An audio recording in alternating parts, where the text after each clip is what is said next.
Happy morning all. கேரளாவில் Onam celebration முடிஞ்சு 28வது நாள் 28ஆம் ஓணம் அப்படிங்கிற ஒரு ஃபங்க்ஷன் இருக்கும்.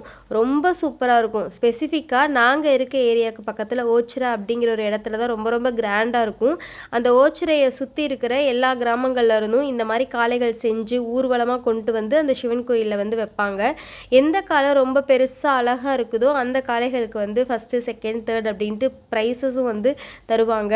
அதுக்காகவே ரொம்ப ரொம்ப யூனிக்காக ரொம்ப அழகாக செய்யணும் அப்படிங்கிற மாதிரி ஒருத்தரும் அழகாக செஞ்சு கொண்டுருவாங்க. எங்கள் வீட்டுக்கு பக்கத்தில் இந்த மாதிரி காலை செஞ்சுட்டு இருந்தாங்க. அங்கே வந்து தர்ணேஷ் ஹிந்தி டியூஷன் போகிற இடத்துலேருந்து கூப்பிட்டுருந்தாங்க சாப்பிட்றதுக்காக. அதுக்காக நாங்கள் போயிருந்தது தான். காலையில் கஞ்சி ப்ளஸ் தட்டைப்பயிறு கறி, மதியானத்துக்கு வந்து ஃபுல்லாக சாப்பாடு, சாம்பார், புளிச்சேரி, தோரன், அவியல் இது எல்லாமே இருந்துச்சு. கூடவே பாயாசம் கூட.